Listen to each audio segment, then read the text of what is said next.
ਸਤਿ ਸ਼੍ਰੀ ਅਕਾਲ ਜੀ ਸਾਰਿਆਂ ਨੂੰ। ਹੋਪ ਤੁਸੀਂ ਸਾਰੇ ਵਧੀਆ ਹੋਵੋਗੇ। ਸੋ ਇਹ ਹੈ ਜੀ ਆਪਣੀ ਕਲਾਸ ਨੰਬਰ 3। ਠੀਕ ਹੈ, ਸਾਡਾ ਚੈਪਟਰ ਚੱਲ ਰਿਹਾ ਸੀ ਅਕਾਊਂਟਿੰਗ ਫॉर ਓਵरहेड्स।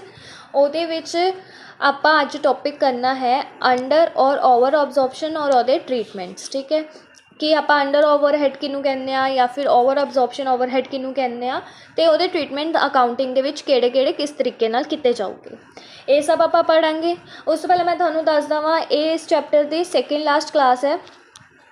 ਇਸ ਤੋਂ ਬਾਅਦ ਇੱਕ ਕਲਾਸ ਹੋਰ ਆਏਗੀ ਅਤੇ ਉਹਦੇ ਨਾਲ ਆਪਣਾ ਇਹ ਵਾਲਾ ਚੈਪਟਰ ਵੀ ਕੀ ਹੋ ਜਾਏਗਾ, ਵਾਈਂਡ ਅਪ। ਠੀਕ ਹੈ, ਇਹ ਚੈਪਟਰ ਵੀ ਆਪਣਾ ख़त्म ਹੋ ਜਾਏਗਾ। ਫਿਰ ਆਪਾਂ ਸਿਲੇਬਸ ਦੇ ਅਕੋਰਡਿੰਗ ਜਿਹੜਾ ਨੈਕਸਟ ਚੈਪਟਰ ਬਣ ਰਿਹਾ ਹੋਏਗਾ ਉਹ ਆਪਾਂ ਸ਼ੁਰੂ ਕਰ ਲਾਂਗੇ।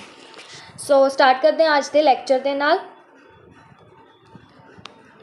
ਸਭ ਤੋਂ ਪਹਿਲਾਂ ਹੈ ਸਾਡੇ ਕੋਲ ਅੰਡਰ ਅਬਜ਼ੋਰਪਸ਼ਨ। ਪਹਿਲਾਂ ਆਪਾਂ ਪੜ੍ਹਨਾ ਅੰਡਰ ਅਬਜ਼ੋਰਪਸ਼ਨ ਦਾ ਮਤਲਬ। ਕਹਿੰਦੇ ਅਗਰ ਇਫ ਦਾ ਅਮਾਊਂਟ ਐਬਜ਼ੋਰਬਡ, ਕਿ ਜਿੰਨਾ ਆਪਾਂ ਅਮਾਊਂਟ ਐਬਜ਼ੋਰਬ ਕੀਤਾ ਹੈ ਓਵरहेड ਦਾ, ਅਗਰ ਉਹ ਲੈਸ ਦੈਨ ਹੈ, ਕੀਵਰਡ ਕੀ ਯਾਦ ਰੱਖਣਾ ਹੈ, ਲੈਸ ਦੈਨ। ਅਮਾਊਂਟ ਅਬਜ਼ੋਰਬਡ ਅਗਰ ਲੈਸ ਦੈਨ ਹੈ ਅਮਾਊਂਟ ਇੰਕਰਡ, ਐਕਚੁਅਲ ਦੇ ਵਿੱਚ ਜਿੰਨਾ ਇੰਕਰਡ ਕੀਤਾ ਗਿਆ। ਠੀਕ ਹੈ, ਮੰਨ ਲਓ ਅਮਾਊਂਟ ਤੁਸੀਂ ਅਬਜ਼ੋਰਬਡ ਕੀਤਾ 10 ਰੁਪਏ, ਜਿਹੜਾ ਆਪਾਂ ਓਵरहेड ਰੇਟ ਨਿਕਾਲਣਾ ਸਿੱਖਿਆ ਸੀ ਲਾਸਟ ਲੈਕਚਰ ਦੇ ਵਿੱਚ। ਜਿਹਨੇ ਉਹ ਵੀਡੀਓ ਨਹੀਂ ਦੇਖੀ ਪਲੀਜ਼ ਉਹ ਵੀਡੀਓ ਦੇਖ ਲਓ, ਫਿਰ ਹੀ ਤੁਹਾਨੂੰ ਇਹ ਕੀਵਰਡਸ ਜਿਹੜੇ ਆ ਸਮਝ ਆਊਗੇ। ਠੀਕ ਹੈ ਜੀ, 10 ਰੁਪੀਜ਼ ਸੀਗਾ ਸਾਡਾ ਅਮਾਊਂਟ ਅਬਜ਼ੋਰਬਡ, ਬਟ ਐਕਚੁਅਲ ਦੇ ਵਿੱਚ ਜਦੋਂ ਆਪਾਂ ਕੈਲਕੂਲੇਸ਼ਨ ਕੀਤੀ ਤਾਂ ਸਾਡਾ ਓਵरहेਡ ਰੇਟ ਆਇਆ 12 ਰੁਪਏ। ਹੁਣ ਜਿਹੜਾ ਅਮਾਊਂਟ ਅਬਜ਼ੋਰਬਡ ਹੈ ਉਹ ਲੈਸ ਦੈਨ ਹੈ ਐਕਚੁਅਲ ਵਾਲੇ ਤੋਂ, ਤਾਂ ਇਹ ਕੰਡੀਸ਼ਨ ਕਿਹੜੀ ਹੋ ਜਾਏਗੀ ਸਾਡੀ, ਅੰਡਰ ਅਬਜ਼ੋਰਪਸ਼ਨ ਦੀ। ਠੀਕ ਹੈ, ਅੱਗੇ ਰੀਜ਼ਨ ਪੜ੍ਹ ਲੈਂਦੇ ਹਾਂ ਕਿ ਕਿਸ ਕਾਰਨ ਕਰਕੇ ਹੋ ਸਕਦੀ ਹੈ। ਅੱਗੇ ਮੈਂ ਲਿਖਿਆ ਹੈ ਵਿਚ ਮੇ ਇੰਕਰਡ, ਇੱਥੇ ਐਡ ਕਰ ਲੈਣਾ, ਇੱਥੇ ਆਉਣਾ ਇੰਕਰਡ। ਕਹਿੰਦੇ ਜੋ ਇੰਕਰਡ ਹੋ ਸਕਦੀ ਹੈ due to actual expenses ਐਕਸੀਡਿੰਗ the estimated. ਦੇਖੋ ਜਿੰਨੇ ਵੀ ਤੁਹਾਨੂੰ ਮੈਂ ਬੇਸਿਸ ਕਰਵਾਏ ਸੀ ਉਹਦੇ ਵਿੱਚ ਆਪਾਂ ਸਾਰੇ ਬੇਸਿਸ ਲਏ ਸੀਗੇ ਐਸਟੀਮੇਟਿਡ ਵਾਲੇ, ਹੈ ਨਾ। ਅਤੇ ਹੁਣ ਜਿਹੜੇ ਐਸਟੀਮੇਟਿਡ, ਜੋ ਆਪਾਂ ਪ੍ਰੀਡਿਕਸ਼ਨ ਕੀਤੀ ਜਾਂ ਜੋ ਆਪਾਂ ਬਜਟਿੰਗ ਦੇ ਵਿੱਚ ਐਡ ਕੀਤਾ ਕਿ ਇਹ ਵਾਲੇ ਇੰਨੇ ਓਵरहेਡ ਹੋਊਗੇ, ਇਸ ਡਿਪਾਰਟਮੈਂਟ ਦੇ ਇੰਨੇ ਓਵरहेਡ ਹੋਣੇ ਚਾਹੀਦੇ ਹੈ, ਅਤੇ ਬਟ ਜਿਹੜੇ ਐਕਚੁਅਲ 'ਚ ਐਕਸਪੈਂਸਿਸ ਨਿਕਲ ਕੇ ਆਏ ਉਹ ਐਕਸੀਡ ਕਰ ਗਏ ਸਾਡੇ ਐਂਟੀਸਪੇਟਿਡ ਇਸ ਤੋਂ, ਤਾਂ ਉਸ ਚੀਜ਼ ਕਾਰਨ ਸਾਡਾ ਕੀ ਹੋ ਸਕਦਾ, ਅੰਡਰ ਅਬਜ਼ੋਰਪਸ਼ਨ ਹੋ ਸਕਦਾ ਹੈ। ਠੀਕ ਹੈ, ਨੈਕਸਟ ਹੈ ਸਾਡੇ ਕੋਲ ਔਰ ਦਾ ਆਊਟਪੁੱਟ ਔਰ ਆਰਸ। ਕਹਿੰਦੇ ਜਿੰਨਾ ਆਊਟਪੁੱਟ ਅਸੀਂ ਬਣਾਇਆ ਜਾਂ ਜਿੰਨੇ ਆਰਸ ਅਸੀਂ ਕੰਮ ਕੀਤਾ, ਵਰਕਡ ਬੀਇੰਗ ਲੈਸ ਦੈਨ ਦਾ ਐਸਟੀਮੇਟ। ਜਿੰਨਾ ਅਸੀਂ ਐਸਟੀਮੇਟ ਕੀਤਾ ਸੀ, ਅਸੀਂ ਐਸਟੀਮੇਟ ਕੀਤਾ ਸੀਗਾ ਕਿ ਸਾਡੀ ਪ੍ਰੋਡਕਸ਼ਨ ਹੋਏਗੀ 10,000 ਯੂਨਿਟਸ ਦੀ। ਠੀਕ ਹੈ, ਬਟ ਐਕਚੁਅਲ ਦੇ ਵਿੱਚ ਉਹ ਹੋਈ ਸਿਰਫ 7,000 ਯੂਨਿਟਸ ਦੀ। ਤਾਂ ਇਸ ਕਾਰਨ ਕਰਕੇ ਵੀ ਮਤਲਬ ਸਾਡੀ ਐਸਟੀਮੇਸ਼ਨ ਗਲਤ ਹੋ ਗਈ, ਬਟ ਐਕਚੁਅਲ ਦੇ ਵਿੱਚ ਸਾਡੇ ਘੱਟ ਯੂਨਿਟਸ ਪ੍ਰੋਡਿਊਸ ਹੋਏ। ਇੱਦਾਂ ਹੀ ਆਰਸ ਵਰਕਡ, ਅਸੀਂ ਸੋਚਿਆ ਕਿ ਇੱਕ ਡਿਪਾਰਟਮੈਂਟ ਦੇ ਵਿੱਚ ਕੰਮ ਕਰਨ ਲਈ ਇੱਕ ਜਣੇ ਨੂੰ 7 ਮਤਲਬ ਇੱਕ ਯੂਨਿਟ ਬਣਾਉਣ ਨੂੰ 7 ਘੰਟੇ ਲੱਗੂਗੇ, ਪਰ ਐਕਚੁਅਲ ਦੇ ਵਿੱਚ ਘੰਟੇ ਲੱਗੇ 5। ਤਾਂ ਇਹ ਵੀ ਐਸਟੀਮੇਸ਼ਨ ਦੀ ਗਲਤੀ ਕਰਕੇ ਹੋਇਆ, ਤਾਂ ਇਹਦੇ ਕਾਰਨ ਵੀ ਸਾਡਾ ਕੀ ਹੋ ਜਾਏਗਾ, ਅੰਡਰ ਅਬਜ਼ੋਰਪਸ਼ਨ ਹੋ ਜਾਏਗਾ ਓਵरहेਡ ਦਾ। ਠੀਕ ਹੈ ਜੀ, ਅਤੇ ਇਸ ਡਿਫਰੈਂਸ ਨੂੰ ਆਪਾਂ ਕੀ ਬੋਲਾਂਗੇ, ਇਸ ਡਿਫਰੈਂਸ ਨੂੰ ਆਪਾਂ ਬੋਲਾਂਗੇ ਅੰਡਰ ਅਬਜ਼ੋਰਪਸ਼ਨ। ਬਸ ਇੰਨਾ ਯਾਦ ਰੱਖਣਾ ਹੈ, ਲੈਸ ਦੈਨ ਵਰਡ, ਅਬਜ਼ੋਰਬਡ ਔਰ ਐਕਚੁਅਲ। ਠੀਕ ਹੈ, ਜਿਹੜਾ ਅਬਜ਼ੋਰਬਡ ਓਵरहेਡ ਹੈ ਉਹ ਲੈਸ ਦੈਨ ਹੋਏਗਾ ਐਕਚੁਅਲ ਓਵरहेਡ ਤੋਂ, ਉਹਨੂੰ ਆਪਾਂ ਬੋਲ ਦਾਂਗੇ ਅੰਡਰ ਅਬਜ਼ੋਰਪਸ਼ਨ ਆਫ ਓਵरहेਡ। ਹੋਪ ਤੁਹਾਨੂੰ ਇਹ ਕਲੀਅਰ ਹੋ ਗਿਆ ਹੋਏਗਾ। ਨੈਕਸਟ ਇਹਦੇ ਬਿਲਕੁਲ ਉਲਟਾ ਸਾਡੇ ਕੋਲ ਆਉਂਦਾ ਹੈ ਓਵਰ ਅਬਜ਼ੋਰਪਸ਼ਨ। ਹੁਣ ਓਵਰ ਅਬਜ਼ੋਰਪਸ਼ਨ ਪੜ੍ਹ ਲੈਂਦੇ ਹਾਂ। ਓਵਰ ਅਬਜ਼ੋਰਪਸ਼ਨ ਕੀ ਹੁੰਦਾ, ਓਵਰ ਅਬਜ਼ੋਰਪਸ਼ਨ ਕੀ ਹੈ, ਇਫ ਦਾ ਅਮਾਊਂਟ ਅਬਜ਼ੋਰਬਡ, ਜਿੰਨਾ ਅਮਾਊਂਟ ਅਸੀਂ ਅਬਜ਼ੋਰਬਡ ਕੀਤਾ ਉਹ ਮੋਰ ਦੈਨ ਹੈ। ਹੁਣ ਇਹਦੇ ਵਿੱਚ ਮੈਂ ਤੁਹਾਨੂੰ ਦੱਸਿਆ ਓਵਰ ਦਾ ਮਤਲਬ ਕੀ ਉਲਟਾ, ਉਹਦੇ ਓਪੋਜ਼ਿਟ ਚੀਜ਼ ਹੋ ਰਹੀ ਹੈ ਨਾ, ਤਾਂ ਉਹ ਲੈਸ ਦੈਨ ਸੀ ਅਤੇ ਇਹ ਮੋਰ ਦੈਨ ਹੋ ਜਾਏਗਾ, ਕਿ ਐਬਜ਼ੋਰਬਡ ਜਿੰਨਾ ਆਪਾਂ ਕੀਤਾ ਉਹ ਮੋਰ ਦੈਨ ਹੈ ਐਕਚੁਅਲ ਤੋਂ। ਠੀਕ ਹੈ, ਉਹਨੂੰ ਆਪਾਂ ਬੋਲਾਂਗੇ ਓਵਰ ਅਬਜ਼ੋਰਪਸ਼ਨ। ਔਰ ਇਹ ਕਿਉਂ ਹੋ ਸਕਦਾ ਹੈ, ਹੁਣ ਇਹਦੇ ਕਾਰਨ ਦੇਖ ਲੈਂਦੇ ਹਾਂ ਆਪਾਂ। ਕਾਰਨ ਕੀ ਹੈ ਕਿ ਐਕਸਪੈਂਸਿਸ ਬੀਇੰਗ ਲੈਸ ਦੈਨ ਦਾ ਐਸਟੀਮੇਟਸ। ਕਹਿੰਦੇ ਇੱਥੇ ਐਕਚੁਅਲ ਐਡ ਕਰ ਲੈਣਾ, ਇੱਥੇ ਐਕਚੁਅਲ ਆਉਣਾ। ਜਿਹੜੇ ਸਾਡੇ ਐਕਚੁਅਲ ਐਕਸਪੈਂਸਿਸ ਹੈ ਨਾ ਉਹ ਲੈਸ ਦੈਨ ਹੋ ਗਏ ਐਸਟੀਮੇਟ ਤੋਂ, ਮਤਲਬ ਐਂਟੀਸਪੇਟ ਕੀਤਾ ਉਹ ਅਸੀਂ ਜ਼ਿਆਦਾ ਐਂਟੀਸਪੇਟ ਕਰਤਾ, ਬਟ ਐਕਚੁਅਲ ਦੇ ਵਿੱਚ ਉਹਨੇ ਐਕਸਪੈਂਸਿਸ ਨਿਕਲ ਕੇ ਨਹੀਂ ਆਏ। ਮੰਨ ਲਓ ਮੈਂ ਐਸਟੀਮੇਟ ਕੀਤਾ ਕਿ ਮੇਰਾ 12 ਰੁਪਏ ਓਵरहेड ਰੇਟ ਹੈ, ਪਰ ਐਕਚੁਅਲ ਦੇ ਵਿੱਚ ਨਿਕਲ ਕੇ ਆਇਆ 10 ਰੁਪਏ, ਤਾਂ ਇਸ ਕੰਡੀਸ਼ਨ ਦੇ ਨਾਲ ਮੇਰਾ ਕੀ ਆ ਜਾਊਗਾ, ਓਵਰ ਅਬਜ਼ੋਰਪਸ਼ਨ ਆ ਜਾਊਗਾ। ਨੈਕਸਟ ਹੈ ਆਪਣੇ ਕੋਲ ਉਹੀ ਆਰਸ ਔਰ ਆਊਟਪੁੱਟ ਦੇ ਉੱਤੇ।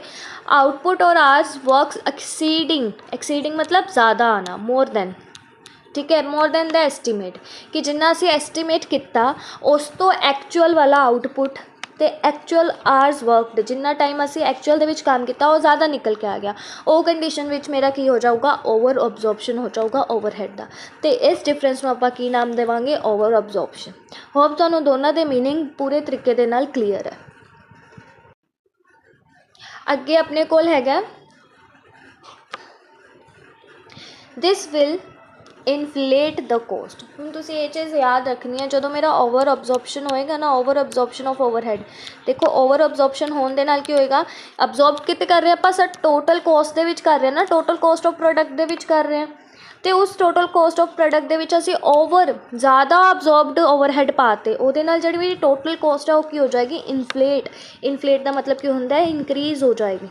ਠੀਕ ਹੈ, ਇੰਨੀ ਆਣੀ ਨਹੀਂ ਚਾਹੀਦੀ ਸੀ ਕਿ ਮੇਰੀ ਕੋਸਟ ਇੰਨੀ ਹੋਣੀ ਨਹੀਂ ਸੀ, ਅਗਰ ਇਹ ਕੰਡੀਸ਼ਨ ਨਾ ਹੁੰਦੀ, ਓਵਰ ਅਬਜ਼ੋਰਪਸ਼ਨ ਵਾਲੀ ਗਲਤੀਆਂ ਨਾ ਹੁੰਦੀਆਂ ਮੇਰੇ ਤੋਂ ਐਸਟੀਮੇਸ਼ਨ ਦੇ ਵਿੱਚ, ਤੇ ਉਹਦੇ ਨਾਲ ਮੇਰੀ ਟੋਟਲ ਕੋਸਟ ਕੀ ਹੋ ਗਈ, ਇਨਕਰੀਜ਼ ਹੋ ਗਈ। ਠੀਕ ਹੈ, ਹੁਣ ਆਪਾਂ ਐਗਜ਼ਾਮਪਲ ਦੇਖ ਲੈਂਦੇ ਹਾਂ ਜਿੰਨਾ ਤੁਹਾਨੂੰ ਜ਼ਿਆਦਾ ਕਲੀਅਰ ਹੋ ਜਾਏਗਾ।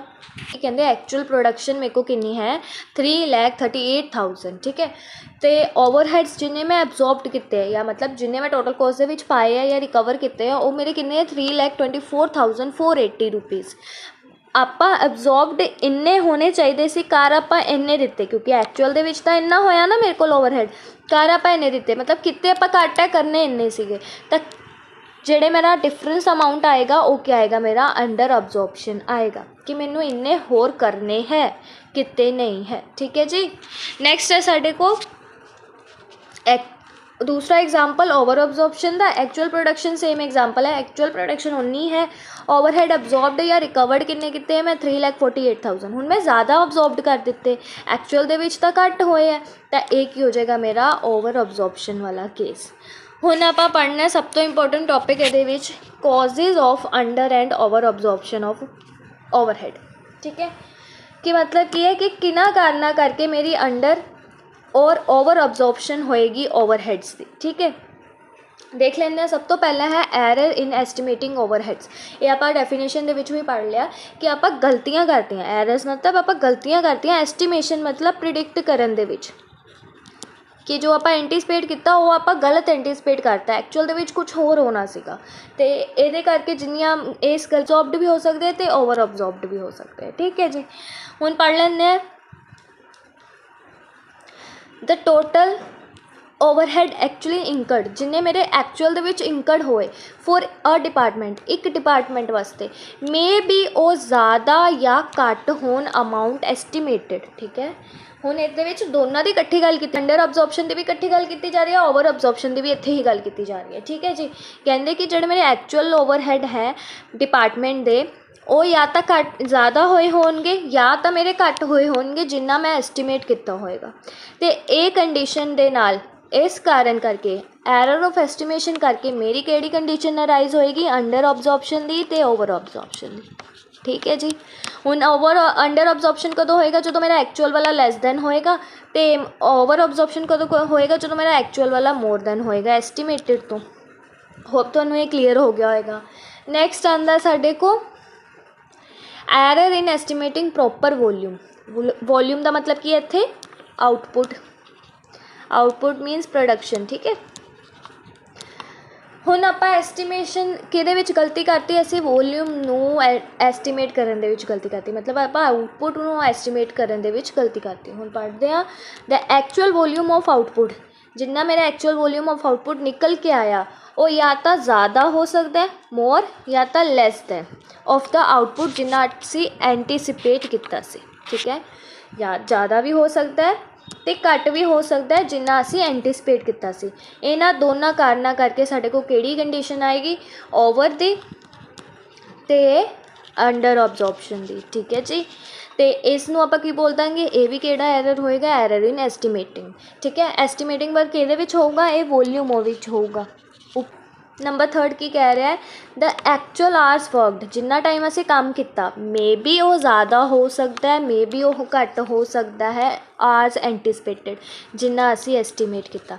असी एस्टीमेट किया कि एक डिपार्टमेंट दे विच 7 घंटे लगूगे, पर एक्चुअल दे विच लगे 6 घंटे, तो ये कंडीशन किहड़ी हो जाएगी, लैस दैन वाली मैं कंडीशन किहड़ी दसी सी कि अंडर अब्जॉर्प्शन दी। तो अगर मैं दूसरा एग्जाम्पल लवां कि असी एस्टीमेट किया कि एक डिपार्टमेंट दे विच 8 घंटे लगूगे, ਕੰਮ ਕਰਨ ਨੂੰ, ਪਰ ਐਕਚੁਅਲ ਦੇ ਵਿੱਚ 9 ਘੰਟੇ ਲੱਗੇ। ਇਹ ਮੋਰ ਦੈਨ ਵਾਲੀ ਕਿਹੜੀ ਕੰਡੀਸ਼ਨ ਹੋ ਜਾਏਗੀ? ਓਵਰ ਅਬਜ਼ੋਰਪਸ਼ਨ ਵਾਲੀ। ਠੀਕ ਹੈ। ਨੈਕਸਟ ਆਉਂਦਾ ਹੈ ਸਾਡੇ ਕੋਲ, ਨੈਕਸਟ ਹੈ ਨੰਬਰ 4। ਨੰਬਰ 4 ਦੇ ਵਿੱਚ ਕੀ ਕਹਿ ਰਿਹਾ? ਦ ਬੇਸਿਸ ਅਪੋਨ, ਠੀਕ ਹੈ, ਜਿਹੜੇ ਮੈਂ ਆਪਾਂ ਲਾਸਟ ਲੈਕਚਰ ਦੇ ਵਿੱਚ ਵੀਡੀਓ ਦੇ ਵਿੱਚ ਆਪਾਂ ਬੇਸਿਸ ਕੀਤੇ ਸੀ ਨਾ, direct prime cost, direct material cost, ਇਹ ਸਭ ਚੀਜ਼ਾਂ, which the factory overheads are recovered from production may no longer be correct. ਕੀ ਪਤਾ ਆਪਾਂ ਉਹ ਕਰੈਕਟ ਬੇਸਿਸ ਨਾ ਲਏ ਹੋਣ। ਠੀਕ ਹੈ, ਹੋ ਸਕਦਾ ਹੈ ਜਿਨ੍ਹਾਂ ਨੇ ਐਸਟੀਮੇਸ਼ਨ ਕੀਤੀ ਉਹਨਾਂ ਨੇ ਰੋਂਗ ਬੇਸਿਸ ਲੈ ਲਏ।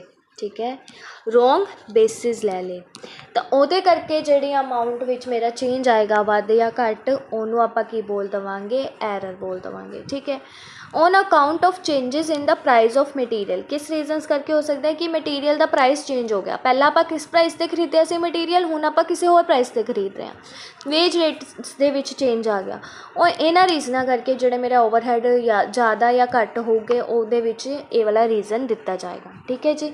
ਨੈਕਸਟ ਆਉਂਦਾ ਸਾਡੇ ਕੋਲ ਪॉइंट नंबर 5th पॉइंट ही कह रहा है work in progress might not have been charge with its share of overhead.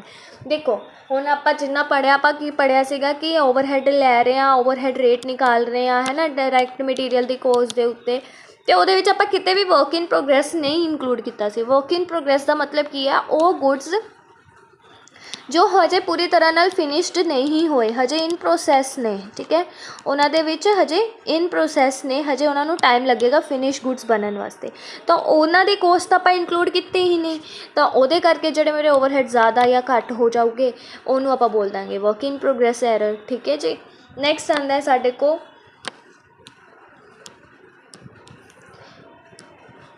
Point number 6। Point number 6 ਕੀ ਕਹਿ ਰਿਹਾ ਹੈ? ਮੇਜਰ ਅਨਐਂਟੀਸਿਪੇਟਿਡ ਚੇਂਜਿਸ, ਜੋ ਆਪਾਂ ਐਂਟੀਸਿਪੇਟ ਕੀਤੇ ਹੀ ਨਹੀਂ, ਮਤਲਬ ਸਡਨਲੀ ਉੱਠ ਕੇ ਨਿਕਲ ਕੇ ਆ ਗਏ, ਜਿਹਦਾ ਸਾਨੂੰ ਧਿਆਨ ਵੀ ਨਹੀਂ ਸੀਗਾ ਕਿ ਇਹ ਵਾਲੀ ਚੀਜ਼ ਹੋਏਗੀ ਵੀ। In the methods of production might have occurred due to which an expense of non recurring nature might have been incurred during the period. ਅਤੇ ਉਹਨੂੰ ਅਨਐਂਟੀਸਪੇਟਡ ਚੇਂਜਿਸ ਹੋਏ, ਉਹਨੂੰ ਠੀਕ ਕਰਨ ਵਾਸਤੇ ਜੋ ਮੇਰੇ ਐਕਸਪੈਂਸ ਇਨਕਰਡ ਹੋਏ, ਉਹ ਐਕਸਪੈਂਸ ਕਿਹੜੇ ਹੋ ਗਏ? ਨੋਨ ਰੈਕਰਿੰਗ, ਕਿਉਂਕਿ ਜਿਹੜੇ ਅਨਐਂਟੀਸਪੇਟਡ ਮਤਲਬ ਜੋ ਨਹੀਂ ਹੋ ਸਕਦੇ ਸੀ, ਉਹ ਚੇਂਜਿਸ ਹੋ ਗਏ। ਉਹ ਬਾਰ-ਬਾਰ ਥੋੜ੍ਹੀ ਹੋ ਗਏ, ਉਹ ਤਾਂ ਜਾਂ ਤਾਂ ਹੋ ਸਕਦਾ ਸਟ੍ਰਾਈਕਸ ਹੋ ਗਈਆਂ, ਹੈ ਨਾ, ਸਟ੍ਰਾਈਕਸ ਬਾਰ-ਬਾਰ ਨਹੀਂ ਹੋ ਗਈਆਂ, ਲੋਕਆਊਟਸ ਹੋ ਗਏ, ਉਹ ਬਾਰ-ਬਾਰ ਨਹੀਂ ਹੋ ਗਏ, ਉਹ ਅਨਐਂਟੀਸਪੇਟਡ ਸੀਗਾ, ਧਿਆਨ 'ਚ ਨਹੀਂ ਸੀ ਉਹ ਚੀਜ਼ ਹੋਊਗੀ। ਤਾਂ ਉਹਨੂੰ ਠੀਕ ਕਰਨ ਨੂੰ ਜਿਹੜੇ ਐਕਸਪੈਂਸਿਸ ਲੱਗੇ ਸੀ, ਉਹਨਾਂ ਨੂੰ ਕੀ ਬੋਲਾਂਗੇ? Non recurring. Non recurring expenses ਕਿਹੜੇ ਹੁੰਦੇ? ਜੋ ਬਾਰ-ਬਾਰ ਨਹੀਂ ਹੁੰਦੇ, ਜੋ 1 ਸਾਲ ਦੇ ਵਿੱਚ 1 ਵਾਰ, 2 ਸਾਲਾਂ ਦੇ ਵਿੱਚ 1 ਵਾਰ, ਇੱਦਾਂ ਕੁਛ ਹੁੰਦੇ ਨੇ। ਕਾਰਨਾਂ ਕਰਕੇ ਜਿਹੜੇ ਮੇਰੇ ਓਵਰਹੈਡ ਰੇਟਸ ਇਨਕਰੀਜ਼ ਹੋਏ ਆ, ਜਾਂ ਓਵਰਹੈਡ ਰੇਟਸ ਅਬਜ਼ੋਰਪਸ਼ਨ ਦੇ ਵਿੱਚ ਪਾ ਦੇਵਾਂਗੇ। ਠੀਕ ਹੈ ਜੀ। ਨੈਕਸਟ ਹੈ ਆਪਣੇ ਕੋਲ 7th point seasonal fluctuations in overhead expenses from period to period। ठीक है, सीजन ऑफ प्राइजेस करके भी ओवरहेड एक्सपेंसिस है ਜਿਹੜੇ ਮੇਰੇ ਉਹ ਇਨਕਰੀਜ਼ ਡਿਕਰੀਜ਼ ਹੁੰਦੇ ਰਹੂਗੇ। ਅਤੇ ਆਪਾਂ ਕਹਿ ਸਕਦੇ ਹਾਂ ਇੱਕ ਹੋਰ ਰੀਜ਼ਨ ਕੀ ਹੈ ਇਹਨਾਂ ਦਾ? Seasonal fluctuation. ਠੀਕ ਹੈ। पॉइंट नंबर 7 ਕੀ ਕਹਿ ਰਿਹਾ? पॉइंट नंबर 8 ਕੀ ਕਹਿ ਰਿਹਾ? There may be some important changes, ਕਹਿੰਦੇ ਸ਼ਾਇਦ ਇੱਥੇ ਕੁਛ ਸਮ ਇੰਪੋਰਟੈਂਟ ਚੇਂਜਿਸ ਹੋਏ ਹੋਣ in work situation such as heavy overtime, ਜ਼ਿਆਦਾ ਓਵਰਟਾਈਮ ਲੱਗ ਗਿਆ, ਹੈ ਨਾ, ਇੰਟਰੋਡਕਸ਼ਨ ਆਫ ਅਨਦਰ ਸ਼ਿਫਟ, ਸਾਨੂੰ ਉਸ ਪ੍ਰੋਡਕਟ ਜਾਂ ਉਸ ਪ੍ਰੋਡਕਟ ਲਾਈਨ ਨੂੰ ਖ਼ਤਮ ਕਰਨ ਵਾਸਤੇ, ਪ੍ਰੋਡਕਟ ਜੋਬ ਨੂੰ ਖ਼ਤਮ ਕਰਨ ਵਾਸਤੇ ਅਨਦਰ ਸ਼ਿਫਟ ਲਗਾਉਣੀ ਪੈ ਰਹੀ ਹੈ ਫੈਕਟਰੀ ਦੇ ਵਿੱਚ। ਜਾਂ ਫਿਰ ਆਪਾਂ ਕਹਿ ਸਕਦੇ ਹਾਂ ਸਬਸਟੀਟਿਊਸ਼ਨ ਦਾ ਮਤਲਬ ਹੁੰਦਾ ਹੈ ਕਿ ਇੱਕ ਚੀਜ਼ ਦੇ ਬਦਲੇ, ਮੰਨ ਲਓ ਮੈਂ ਮਸ਼ੀਨ A ਯੂਜ਼ ਕਰ ਰਹੀ ਸੀ, ਹੁਣ ਮੈਂ ਮਸ਼ੀਨ B ਵੀ ਹੈ ਮੇਰੇ ਕੋਲ, ਤਾਂ ਮੈਂ ਮਸ਼ੀਨ A ਯੂਜ਼ ਕਰਾਂ, ਮਸ਼ੀਨ B ਯੂਜ਼ ਕਰਾਂ, ਦੋਨੋਂ ਇੱਕ ਦੂਸਰੇ ਦਾ ਸਬਸਟੀਟਿਊਟ ਹੈ, ਇੱਕ ਦੇ ਬਦਲੇ ਦੂਜੇ ਨੂੰ ਯੂਜ਼ ਕਰ ਸਕਣ, ਉਹ ਵਾਲੇ ਵੇਰੀਏਬਲਸ ਹੋ ਜਾਂਦੇ ਹੈ ਸਬਸਟੀਟਿਊਟ। ਠੀਕ ਹੈ। ਅਤੇ ਆਪਾਂ ਸਬਸਟੀਟਿਊਸ਼ਨ ਕਰਤੀ ਮੈਨੂਅਲ ਲੇਬਰ ਜੋ ਹੱਥ ਨਾਲ ਕੰਮ ਕਰ ਰਹੀ ਹੈ, ਅਤੇ ਮੈਂ ਉਹਨੂੰ ਸਬਸਟੀਟਿਊਟ ਕਰਤਾ ਇਕਵਿਪਮੈਂਟਸ ਦੇ ਨਾਲ, ਮਤਲਬ ਮਸ਼ੀਨਰੀ ਵਗੈਰਾ ਲਗਾਤੀ, ਅਤੇ ਉਹਦੇ ਨਾਲ ਜਿਹੜੇ ਮੇਰੇ ਓਵਰਹੈਡ ਦੇ ਵਿੱਚ ਚੇਂਜਿਸ ਆਊਗਾ, ਉਹ ਜਾਂ ਤਾਂ ਅੰਡਰ ਅਬਜ਼ੋਰਪਸ਼ਨ ਹੋਊਗਾ, ਅਤੇ ਦੂਸਰਾ ਹੋਊਗਾ ਓਵਰ ਅਬਜ਼ੋਰਪਸ਼ਨ। ਠੀਕ ਹੈ ਜੀ। ਹੋਪ ਤੁਹਾਨੂੰ ਇਹ ਸਾਰੇ ਪੁਆਇੰਟ ਕਲੀਅਰ ਹੋ ਗਏ ਹੋਣਗੇ। ਨੈਕਸਟ ਆਉਂਦਾ ਸਾਡੇ ਕੋਲ ਹੁਣ ਇਹਦਾ ਟ੍ਰੀਟਮੈਂਟ, ਕਿ ਆਪਾਂ ਜਿੰਨੇ ਜਿਹੜੇ ਮੇਰੇ ਕੋਲੋਂ ਅੰਡਰ ਅੰਡਰ ਔਰ ਓਵਰ ਅਬਜ਼ੋਰਬਡ ਓਵਰਹੈਡ ਨਿਕਲ ਕੇ ਆਏ ਉਹਨਾਂ ਦਾ ਟ੍ਰੀਟਮੈਂਟ ਕਿੱਥੇ ਕਿੱਥੇ ਕਰਨਾ। ਹੁਣ ਇਹਦੇ 3 ਟ੍ਰੀਟਮੈਂਟਸ ਨੇ ਜਾਂ ਫਿਰ ਆਪਾਂ ਕਹਿ ਸਕਦੇ 3 ਮੈਥਡਸ ਨੇ ਜੋ ਤੁਹਾਡੇ ਕੋਲ ਡਾਇਰੈਕਟ MCQ ਦੇ ਵਿੱਚ ਪੁੱਛੇ ਜਾ ਸਕਦੇ ਆ। ਐਰਰਸ ਦੇ ਉੱਤੇ ਬਹੁਤ ਘੱਟ ਚਾਂਸਿਸ ਹੈ ਕਿ ਪੁੱਛੇ ਜਾਣ, ਬਟ ਫਿਰ ਵੀ ਤੁਸੀਂ ਧਿਆਨ ਦੇ ਵਿੱਚ ਰੱਖ ਲੈਣਾ, ਜਿੱਦਾਂ ਸੀਜ਼ਨਲ ਫਲਕਚੁਏਸ਼ਨ ਹੈ ਨਾ, error of estimation, prices the increase ਹੋ ਜਾਣਾ ਸਡਨਲੀ, ਇਹ ਸਭ ਚੀਜ਼ਾਂ ਜਿਹੜੇ ਇਹਨਾਂ ਕਰਕੇ ਵੀ ਮੇਰਾ ਅੰਡਰ ਔਰ ਓਵਰ ਅਬਜ਼ੋਰਬਡ ਓਵਰਹੈਡ ਹੋ ਸਕਦਾ ਹੈ। ਠੀਕ ਹੈ ਜੀ, ਇਹ ਨੋਟ ਕਰ ਲੈਣਾ ਜੋ ਉੱਪਰ ਪੁਆਇੰਟ ਲਿਖਵਾਏ ਨੇ। ਉਸ ਤੋਂ ਬਾਅਦ ਟ੍ਰੀਟਮੈਂਟ ਦੇ ਵਿੱਚੋਂ ਇੰਪੋਰਟੈਂਟ ਕੁਐਸਚਨਸ ਬਣਦੇ ਨੇ, ਉਹ ਤੁਸੀਂ ਧਿਆਨ ਦੇ ਵਿੱਚ ਰੱਖਣੇ। 3 ਮੈਥਡਸ ਆ ਹੁਣ ਇਹਦੇ। 3 ਮੈਥਡਸ ਕਿਹੜੇ ਕਿਹੜੇ ਨੇ ਇਹ ਦੇਖ ਲਓ। ਸਭ ਤੋਂ ਪਹਿਲਾ ਹੈ यूज़ ऑफ सप्लीमेंट्री रेट्स। ठीक है, ये जिन्हें लास्ट क्लास नहीं देखी उन्होंने बिल्कुल समझ आने वाला नहीं है, प्लीज़ लास्ट क्लास देखो, फिर ही तुहानू सप्लीमेंट्री रेट्स है जोड़ा समझ आएगा। उस तो बाद आता है writing off to costing P&L account. ठीक है, या तो सप्लीमेंट्री रेट्स यूज़ करो उस डिफरेंस नू दूर करने लिए। ठीक है, चाहे वो अंडर अबजॉर्बड है चाहे वो ओवर अबजॉर्बड है, तुसी आ वाला रेट यूज़ करो, या तो फिर दूसरा मैथड है तुहाडे कोल जिन्ना मेरा अमाउंट आया अंडर अबजॉर्बड और ओवर अबजॉर्बड ओवरहेड दा, उहनू तुसी राइट ऑफ कर दो, मतलब उहनू कित्थे पा दो P&L दे विच एक्सपेंसिस साइड पा दो। ठीक है, और लास्ट है इहदा तरीका कि तुसी कैरी फॉरवर्ड करते रहो, उन्होंने करते रहो सबसिक्वेंट ईयर्स के विच। ईयर्स लिख लेना, इत्थे मैं ईयर्स नहीं लिखा। मतलब तुसी अगर अज तुहाडे कोल अंडर और ओवर अबजॉर्बड ओवरहेड आए, तुसी उन्होंने कित्थे नहीं शो किया, ना सप्लीमेंट्री रेट्स नाल एडजस्ट किया, ना ही तुसी उन्होंने कॉस्टिंग ऑफ P&L किया। तुसी की किया, तुसी क्या हुण अगले साल लई पा दिंदे आ, फिर तुसी अगले साल लई पांदे रहोगे, फिर तुसी अगले साल लई पांदे रहोगे। ये हो गया थर्ड मैथड। ठीक है, हुण डिटेल दे विच इहनूं एक बार पढ़ लैंदे आ। सब तो पहला है सप्लीमेंट्री रेट। सप्लीमेंट्री रेट मैं तुहानूं लास्ट क्लास दे विच करवाया सी कि किद्दां निकालते हैं, फिर भी एक बार देख लो। Calculated by dividing the amount of under and over absorbed by the actual base. ठीक है, इहदे विच किद्दां हुंदा, जिहड़ा मेरा एक्चुअल आंदा है ना, एक्चुअल दे विचों माइनस कर दिंदे आ ते एस्टीमेटेड वाला है ना, लास्ट क्लास दे विच मैं कराया सी, ते जिन्ना उहदा बेस हुंदा उहदे नीचे बेस लै लैंदे आ। ते आ जिहड़ा मेरा डिफरेंस निकल के आंदा है ना, ये किहड़ा डिफरेंस हुंदा, अंडर वाला, अंडर अबजॉर्ब्ड वाला या फिर ओवर अबजॉर्ब्ड वाला। ठीक है जी, अगे देखते हैं कि है जिहड़ा मेरा अंडर अबजॉर्प्शन है इनू सैट किया जाएगा प्लस रेट दे नाल, है ना, क्योंकि ये घट है, मैनू एक्चुअल दे विच ज़्यादा पाने सीगे, मैं घट पाए है, तो इनू किहदे नाल शो करोगे, प्लस रेट दे नाल, मतलब इनू तुसीं इंक्लूड करोगे। तो ओवर वाले इनू किहदे नाल शो करोगे, माइनस रेट दे नाल, क्योंकि आपां ये एक्चुअल दे विच ज़्यादा पा दिते हुए, एक्चुअल दे विच उहनू घट शो करना सी, तो तुसीं माइनस करोगे, ये प्लस करोगे, ये माइनस करोगे। इन्ना याद रखना कि ये आ सकता है डायरैक्ट, इत्थों क्वेश्चन आ सकता है कि जिहड़े मेरे अंडर अबजॉर्प्शन सीगे उहनू किद्दां सैट किया जाएगा, प्लस रेट दे नाल या माइनस रेट दे नाल, तो तुसीं आंसर की दोगे, प्लस रेट दे नाल। ते जिहड़े मेरा ओवर अबजॉर्प्शन है उन्होंने किद्दां सैट किया जाएगा, माइनस रेट दे नाल। ठीक है, नैक्सट आंदा है मेरे को writing off to the costing P&L account. आपां दूजा मैथड की यूज़ करांगे, जिन्ना मेरा अमाउंट है अंडर अबजॉर्ब्ड दा ते ओवर अबजॉर्ब्ड दा, उन्होंने मैं कित्थे राइट ऑफ कर दूँगी, P&L अकाउंट दे विच। The amount of under and over absorption is small, अगर कंडीशन की है, अगर स्मॉल अमाउंट है, ठीक है, ਲੱਖਾਂ ਦੇ ਵਿੱਚ नहीं है, हज़ारां ਦੇ ਵਿੱਚ है, वो वाले अमाउंट नू may be written off to the costing to P&L account. मैं कित्थे पा दूँगी, P&L अकाउंट दे पा दूँगी कि मैं सप्लीमेंट्री रेट्स बहुत ज़्यादा कॉम्प्लीकेटेड हो जाता है प्रोसीजर, वो नहीं पाऊँगी, क्योंकि ये छोटा जिहा अमाउंट है। अगर मैं इनू P&L अकाउंट मैं पिछली क्लासिस दे विच भी दस्सिया सी, डैबिट साइड हुंदी है, क्रेडिट साइड हुंदी है, क्रेडिट साइड सारी इनकम पाने आ, डैबिट साइड सारे एक्सपेंसिस पाने आ, तो ये वाली चीज़ भी आपां डैबिट साइड विच शो कर देवांगे। नैक्सट है मेरे को ये अपने कोल amount of under and over absorption of overhead at the accounting period is transfer to overhead suspense account. ठीक है, सब तो पहला इनू जिन्ना मेरा अमाउंट आया अंडर और ओवर अबजॉर्ब्ड करके उन्होंने मैं कित्थे ट्रांसफर करूँगी, ओवरहेड सस्पेंस अकाउंट के विच, फिर उन्होंने फाइनल च मैं कित्थे पोस्ट कर दूँगी, P&L दे डैबिट साइड के विच ट्रांसफर कर दूँगी, P&L दे विच। ठीक है जी, पहला तो इदा पूछ सकते हैं कि पहला इनिशियली आपां अंडर और ओवर अबजॉर्प्शन नू कित्थे ट्रांसफर करांगे, तो तुहाडा आंसर होना चाहिए ओवरहेड सस्पेंस अकाउंट दे विच ट्रांसफर करांगे। फिर तुहानूं ये भी पूछ सकते हैं कि अल्टीमेटली वो चीज़ आपां कित्थे पावांगे, तो तुहानूं आंसर आना चाहिए है P&L अकाउंट दे विच। अल्टीमेटली का मतलब है एट द एंड आपां उस चीज़ नू कित्थे शो करांगे। ठीक है जी, नैक्सट आंदा अपने कोल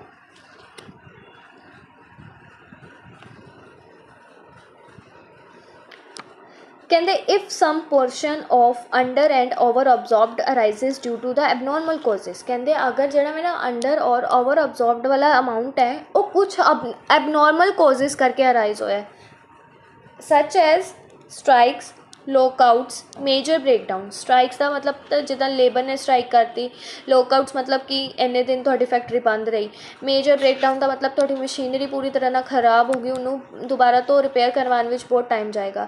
ਤਾਂ ਇਹ ਜਿਹੜੇ ਮੇਰੇ ਕੋਜ਼ਿਸ ਹੁੰਦੇ ਐਬਨੋਰਮਲ ਕੋਜ਼ਿਸ ਹੁੰਦੇ, ਇਹ ਮੈਂ ਲਾਸਟ ਕਲਾਸਿਸ ਦੇ ਵਿੱਚ ਦੱਸਿਆ ਹੋਇਆ, ਠੀਕ ਹੈ ਜੀ। ਸੱਚ ਪੋਰਸ਼ਨ ਕਹਿੰਦੇ ਹੁਣ ਇੱਦਾਂ ਦਾ ਪੋਰਸ਼ਨ ਕਿੱਥੇ ਕੈਰੀਡ ਓਵਰ ਹੁੰਦਾ ਜਾਏਗਾ ਨੈਕਸਟ ਈਅਰਸ ਦੇ ਵਿੱਚ, ਠੀਕ ਹੈ। ਇਹਨੂੰ ਆਪਾਂ P&L ਦੇ ਵਿੱਚ ਨਹੀਂ ਸ਼ੋ ਕਰਾਂਗੇ। ਐਬਨੋਰਮਲ ਕੋਜ਼ਿਸ ਵਾਲੇ ਜਿਹੜੇ ਮੇਰੇ ਅੰਡਰ ਔਰ ਓਵਰ ਅਬਜ਼ੋਰਪਸ਼ਨ ਅਰਾਈਜ਼ ਹੋਊਗੇ ਉਹਨੂੰ ਮੈਂ ਕੈਰੀਡ ਫੋਰਵਰਡ ਕਰਦੀ ਰਹੂੰਗੀ ਨੈਕਸਟ ਈਅਰਸ ਦੇ ਵਿੱਚ, ਜਿਹੜਾ ਆਪਣਾ ਥਰਡ ਮੈਥਡ ਸੀਗਾ, ਠੀਕ ਹੈ। ਇਹ ਚੀਜ਼ ਧਿਆਨ ਰੱਖਣਾ ਇੱਕ। ਉਸ ਤੋਂ ਬਾਅਦ ਆਉਂਦਾ ਸਾਡੇ ਕੋਲ third method, carry forward to subsequent years, ਠੀਕ ਹੈ। ਹੁਣ ਇਹਦਾ ਮਤਲਬ ਕੀ ਹੈ, ਉਹੀ ਚੀਜ਼ ਜੋ ਆਪਾਂ ਹੁਣੇ ਉੱਪਰ ਪੜ੍ਹੀ ਹੈ ਕਿ ਆਪਾਂ ਉਸ ਅਮਾਊਂਟ ਨੂੰ ਨਾ ਤਾਂ ਸਪਲੀਮੈਂਟਰੀ ਰੇਟਸ ਦੇ ਨਾਲ ਐਡਜਸਟ ਕਰ ਰਹੇ ਹਾਂ, ਨਾ ਹੀ ਆਪਾਂ P&L ਦੇ ਵਿੱਚ ਪਾ ਰਹੇ ਹਾਂ, ਅਤੇ ਨਾ ਹੀ ਉਹਨੂੰ ਸਸਪੈਂਸ ਅਕਾਊਂਟ ਦੇ ਵਿੱਚ ਪਾ ਰਹੇ ਹਾਂ। ਅਸੀਂ ਉਹਨੂੰ ਕੀ ਕਰ ਰਹੇ ਹਾਂ, ਕੈਰੀ ਫੋਰਵਰਡ ਕਰਦੇ ਜਾ ਰਹੇ ਹਾਂ ਅਗਲੇ ਈਅਰਸ ਦੇ ਵਿੱਚ, ਠੀਕ ਹੈ। ਜਿਹਨੂੰ ਆਪਾਂ ਕੀ ਬੋਲਾਂਗੇ, ਡੈਫਰਡ ਚਾਰਜ, ਜਿਹਨੂੰ ਆਪਾਂ ਕੀ ਨਾਮ ਦੇਵਾਂਗੇ, ਡੈਫਰਡ ਚਾਰਜ ਜਾਂ ਫਿਰ defer credit to the next accounting year, ਠੀਕ ਹੈ। ਹੁਣ ਇਹਦਾ ਦੇਖ ਲੈਂਦੇ ਹਾਂ, ਇਹਨੂੰ ਕਿੱਦਾਂ ਟ੍ਰਾਂਸਫਰ ਕਰਾਂਗੇ, ਟ੍ਰਾਂਸਫਰਿੰਗ ਟੂ ਸਸਪੈਂਸ ਔਰ ਓਵਰਹੈਡ ਰਿਜ਼ਰਵ ਅਕਾਊਂਟ, ਠੀਕ ਹੈ। ਹੁਣ ਇਹਦੀ ਐਂਟਰੀ ਹਰ ਸਾਲ ਕੀ ਪਾਵਾਂਗੇ, ਆਪਾਂ ਹਰ ਸਾਲ ਇਹੀ ਐਂਟਰੀ ਪਾਵਾਂਗੇ, ਕਿਉਂਕਿ ਨਾ ਤਾਂ ਇਹਨੂੰ ਆਪਾਂ P&L ਦੇ ਵਿੱਚ ਟ੍ਰਾਂਸਫਰ ਕਰ ਰਹੇ ਹਾਂ, ਨਾ ਇਹਨੂੰ ਅਸੀਂ ਸਪਲੀਮੈਂਟਰੀ ਰੇਟਸ ਦੇ ਨਾਲ ਐਡਜਸਟ ਕਰ ਰਹੇ ਹਾਂ, ਠੀਕ ਹੈ। ਇਹਨੂੰ ਆਪਾਂ ਕਿਸ ਐਂਟਰੀ ਦੇ ਨਾਲ ਸ਼ੋ ਕਰਾਂਗੇ, ਸਸਪੈਂਸ ਅਕਾਊਂਟ ਜਾਂ ਫਿਰ ਓਵਰਹੈਡ ਰਿਜ਼ਰਵਡ ਅਕਾਊਂਟ ਦੇ ਨਾਲ ਹਰ ਸਾਲ ਸ਼ੋ ਕਰਦੇ ਰਹਾਂਗੇ। ਜਿੱਦਾਂ ਅੱਜ ਪਾਇਆ ਮੈਂ 2025 ਤੋਂ 2026 ਵਾਲੇ ਸਾਲ ਦੇ ਵਿੱਚ, ਫਿਰ 2026 ਤੋਂ ਮੈਂ ਪਾਊਂਗੀ 2027 ਵਾਲੇ ਸਾਲ ਦੇ ਵਿੱਚ, ਇੱਦਾਂ ਕਰਕੇ ਮੈਂ ਪਾਉਂਦੀ ਜਾਊਂਗੀ, ਮਤਲਬ ਉਹਨੂੰ ਰਾਈਟ ਆਫ ਨਹੀਂ ਕਰੂੰਗੀ। ਸੋ ਇਹ ਸੀਗੇ ਆਪਣੇ 3 ਮੈਥਡਸ, ਜਿਹਨੂੰ ਤੁਸੀਂ ਧਿਆਨ ਦੇ ਵਿੱਚ ਰੱਖਣਾ। ਜਿਹੜੇ ਕੀਵਰਡਸ ਮੈਂ ਹਾਈਲਾਈਟ ਕੀਤੇ ਉਹਨਾਂ ਨੂੰ ਤੁਸੀਂ ਨੋਟ ਕਰ ਲੈਣਾ। ਸੋ ਇੱਥੇ ਖਤਮ ਹੁੰਦਾ ਸਾਡਾ ਇਹ ਵਾਲਾ। ਹੋਪ ਤੁਹਾਨੂੰ ਲੈਕਚਰ ਵਧੀਆ ਲੱਗਿਆ ਹੋਏ, ਵੀਡੀਓ ਵਧੀਆ ਲੱਗਿਆ ਹੋਏ। ਜੇ ਤੁਹਾਨੂੰ ਵੀਡੀਓ ਵਧੀਆ ਲੱਗਿਆ ਹੋਏ ਪਲੀਜ਼ ਚੈਨਲ ਨੂੰ ਸਬਸਕ੍ਰਾਈਬ ਕਰਨਾ ਅਤੇ ਵੀਡੀਓ ਨੂੰ ਵੱਧ ਤੋਂ ਵੱਧ ਸ਼ੇਅਰ ਜ਼ਰੂਰ ਕਰਨਾ। ਇਹਦੇ ਨਾਲ ਅਗਰ ਤੁਹਾਨੂੰ ਇੰਪੋਰਟੈਂਟ ਅਪਡੇਟਸ ਬਾਰੇ ਜਾਣਕਾਰੀ ਲੈਣੀ ਹੈ ਕਿ ਮੇਰਾ ਲੈਕਚਰਸ ਕਦੋਂ ਆਉਗੇ, ਨੋਟਸ ਵਗੈਰਾ, ਤਾਂ ਤੁਸੀਂ ਮੇਰਾ ਟੈਲੀਗ੍ਰਾਮ ਚੈਨਲ ਪਲੀਜ਼ ਜੁਆਇਨ ਕਰ ਲਓ। ਉਹਦਾ ਲਿੰਕ ਡਿਸਕ੍ਰਿਪਸ਼ਨ ਦੇ ਵਿੱਚ ਹੈ, ਅਤੇ ਉਹਦੇ ਨਾਲ ਚੈਟ ਚੈਨਲ ਵੀ ਹੈ, ਚੈਟ ਜਿੱਥੇ ਤੁਸੀਂ ਕਰ ਸਕਦੇ ਹੋ, ਜਿੱਥੇ ਮੈਨੂੰ ਮੈਸੇਜ ਡਾਇਰੈਕਟਲੀ ਕਰ ਸਕਦੇ ਹੋ, ਉਹ ਵੀ ਤੁਸੀਂ ਜੁਆਇਨ ਕਰ ਸਕਦੇ ਹੋ। ਸੋ ਮਿਲਦੇ ਹਾਂ ਆਪਣੇ ਨੈਕਸਟ ਵੀਡੀਓ ਵਿੱਚ। Thank you so much.